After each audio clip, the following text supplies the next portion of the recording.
Hey, my name's Rusty Corhonen and I've got a story for you. It's a hot one today. It's about 90 degrees and I'm sweating bullets here. My dad was born in Helsinki and celebrated his 13th birthday on the Atlantic Ocean on the way to America.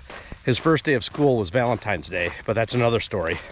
He didn't speak any English when he got here, went to medical school, was drafted into Vietnam as a Navy doctor. Very successful man, very successful orthopedic surgeon.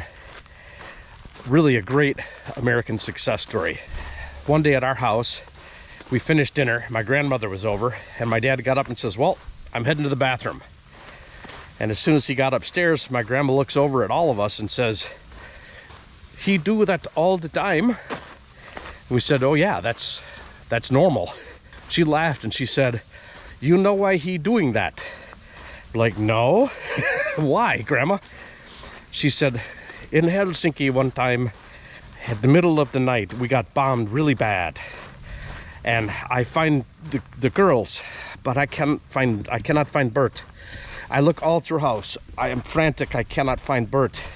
I went outside, very concerned, and I hear something from outhouse. I open door. There's Bert with pants at ankles, curled up in ball, screaming. He was so scared. I calm him down, pull up his pants. I tell him, 'You never go paska unless you tell me.'"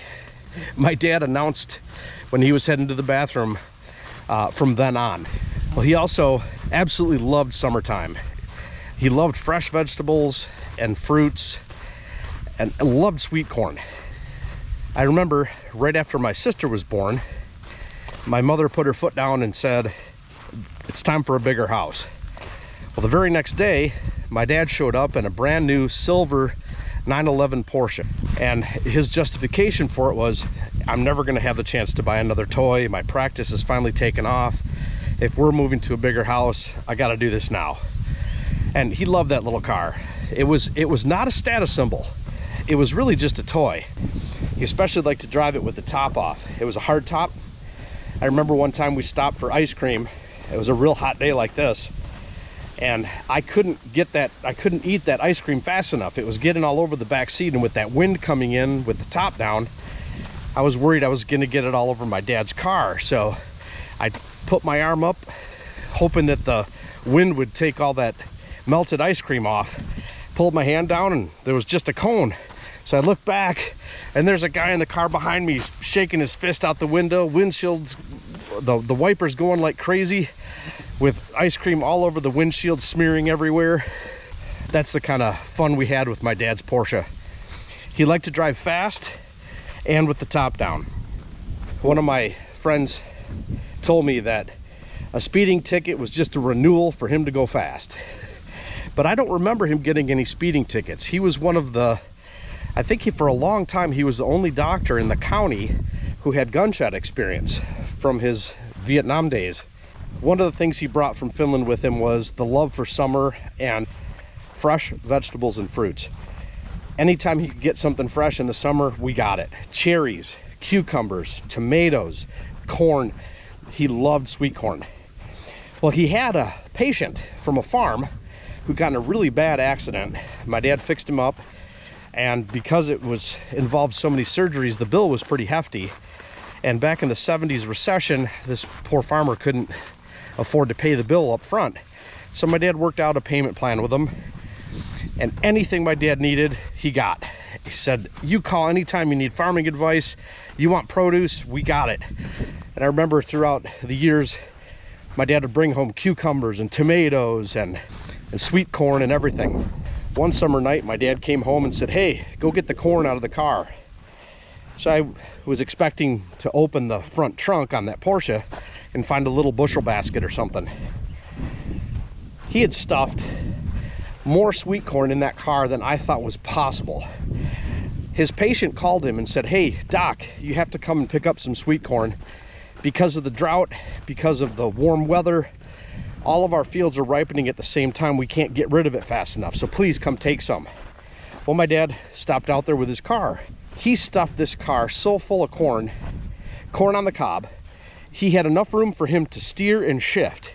but the rest of that car was absolutely full of cobs of corn. I'll bet you there were 20 bushels of corn. I took all the corn out of there. I put it all in the kitchen. There was no counter space. Well, 5 years later, he picked me up for summer break in his Porsche, and I put my luggage in the back seat. We stopped really fast at a light, and 2 cobs of sweet corn come flying out from under the passenger seat. We laughed so hard we missed that entire cycle of the light. I think that's when I nicknamed my dad Farmer Bert. Well, he called this farmer one time and said, listen, I'm growing tomatoes. What advice do you have? The farmer said, pig manure. Tomatoes love it. We've got plenty of it. Come and get it.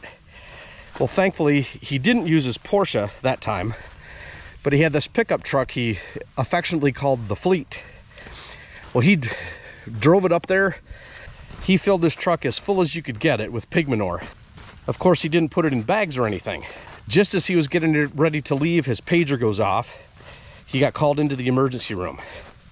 So he parked that truck in the doctor's lot, which was underneath all of the parking structure, no ventilation. It was a day like today, it was like 90 degrees. He parks it between a Cadillac and a Mercedes, and then can't get out of the emergency room. He's there till 1 o'clock in the morning. When he walked back to his truck, there were a whole bunch of notes on the windshield saying, Bert, I know this is your truck, doggone it. He got calls that whole week from different people complaining about that, because that's how long it took them to get the smell out of the garage. He was, I think, a little bit proud that the hospital had to put in a couple of fans to air out the parking structure. Well, he also had a phenomenal sense of humor, and he liked to party. One night, my cousin slept over at my house, and my parents went out with my aunt and uncle. About 12 o'clock, 1 o'clock in the morning, the phone rings. I pick it up. He says, hey, I need to talk to your cousin. Well, my cousin had a driver's license, and I didn't. So my cousin hands the phone back to me and says, I'll go get the keys. So he gets up, and my dad says, all right, you know that red gas can in the garage? Yep, bring that with you. So I get the gas can. To get to them, we had to go through all 4 clover leaves. They had run out of gas from the interstate onto the main road.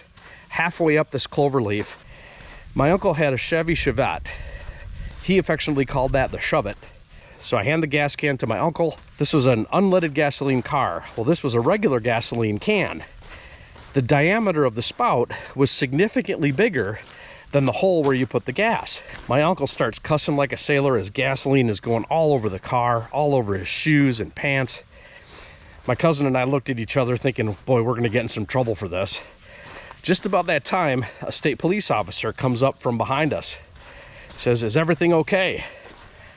Without missing a beat, my dad turns to that state police officer, hands in his pockets, and says, my brother-in-law is trying to teach these 2 boys why an elephant can't make it with a mouse.